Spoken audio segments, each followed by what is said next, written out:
Hey everyone, it's Sandy Caldwell and welcome to another episode of Quilt Cabana Corner. Today we're going to unravel the t-shirt mystery, the t-shirt quilt mystery. And the way we're going to do that is we're going to answer the 5 most asked questions that I get when I'm either teaching someone to make a t-shirt quilt or when I'm making one for someone as a job on a commission. So here we go, let's demystify it. Question number 1. How many t-shirts do I need? Well, the answer is, that depends. It depends on whether you're going to use the logos just on the front of the t-shirts, on the back of the t-shirts, the ones on the sleeves, the ones on the breast pockets. All of that can be used. So it just depends on whether you're going to have a themed t-shirt quilt or not. So, and by themed I mean maybe you have one that's all dance recital t-shirts, or maybe you have one that's all your life is good t-shirts, something like that. The tendency is to really want to send whoever's making the t-shirt quilt, or even if it's you making it, all the t-shirts that you own in your collection. And I'll tell you why that's not a good idea. It's not a good idea because the quilts are super heavy. They're very heavy because not only is it the jersey material, but it's also interfacing. In interfacing, although it's light, and we'll talk about it in question number 5, adds a little bit of heft to the quilt. And also because there's batting and backing in there. And another thing to consider with how many t-shirts is how big do you want this to be? You can go a couple of different sizes. So we've done ones for customers that are just 9 t-shirts. That's like a nice good lap size one. And we've also done one that's 30 t-shirts. So this was a combination of fronts, backs, breast pockets, sleeves, everything. You name it. Hi Tina, how are you? Thanks for joining me today. Talking about t-shirt quilts and demystifying the mystery a little bit about them.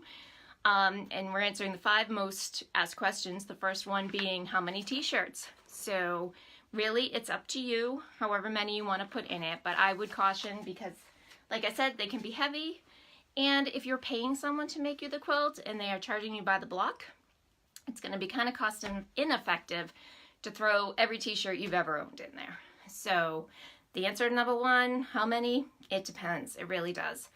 How long does it take? Question number 2, how long does it take to make one?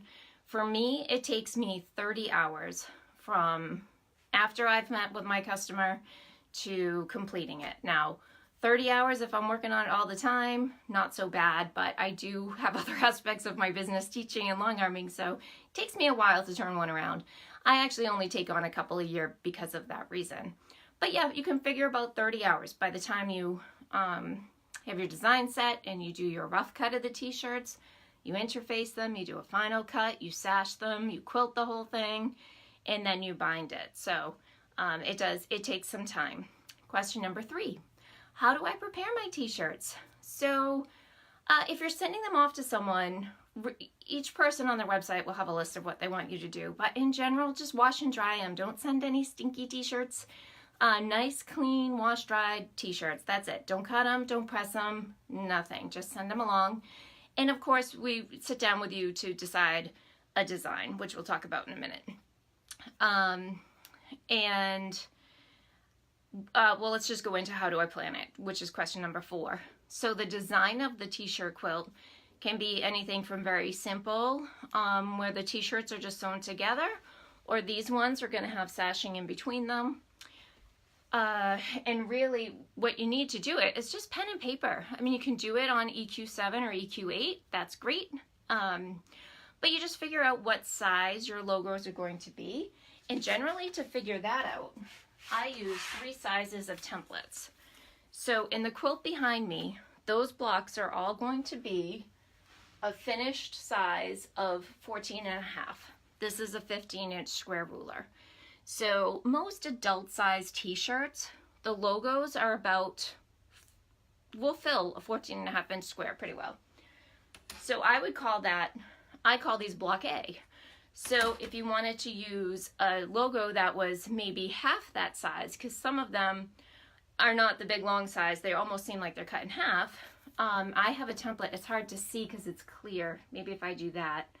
And it's half the size of the big one. So if you were being charged by the block, you could do 2 t-shirt logos that fit in this half one and count that as one block. And I call that t-shirt block B. And t-shirt block C is this little one, and it's a quarter size one, and it's perfect for like breast pocket logos. And you could fit 4 of these into the quilt as one block, or you could fit 2 of them plus one of the longer ones. We've done that. So you can mix and match. But basically, when you want to plan the quilt, you want to make sure that you have your t-shirt colors spread out well too. You don't want to have like 3 t-shirts in a row that are red and then nothing that's red down the bottom. So it's getting a good mix of, you know, a good feel for how you want your colors to be dispersed throughout the quilt, what size you want your logos to be, what color sashing, what color thread, what color backing. A lot of the ones that I do end up being black because of the kids' high school colors. They want them in their high school colors, and a lot of them are black and red, or black and white and red. So that takes care of the planning. So let's move on to question number 5. Do I need to put interfacing on the backs of these t-shirts? So yes, yes, and yes. And the reason why you want to put interfacing on the back, and when you do, it will look like this. This is the front. This is the back. The interfacing helps the fabric to not fray and curl while you're sewing. And it also gives some stability and durability to the quilt over the long haul. Much for the same reason that you want to make sure that you are quilting in at least stitching the sashings, even if you don't want quilting that goes over your logo, is because you don't want the quilts to sag in the middle. Sometimes you hang the quilts up and over time they begin to sag and drag. So the answer is yes to the interfacing. And the type of interfacing that I use is called Pellon 911 Fusible Featherweight in white. I buy it by the bolt. It's just easier for me to do it. You end up using a lot. I use about a 17-inch square for each block. So that's like a half a yard every block. So it can add up. So if you can get it on the bolt, you'll get a good price on it. Hello to Jack Caldwell and hello Kim Pratt. How are you guys? Thanks for joining. You're kind of in at the end of the Facebook Live. We're talking about the 5 most asked questions I get when I'm making a t-shirt quilt or teaching someone to make one, but you can watch the replay and you'll be able to watch it all. So t-shirt quilts are an awesome way to upcycle your t-shirts and have fun with them. They're really fun to design and make your own. It is a fun project, but they do take preparation and planning, and they definitely take time. Jack, when were you got that idea? I've been making these for a long, long time, and I do enjoy making them, but as I was saying to everyone who's watching, I only take on a couple a year because they do take a long time to make.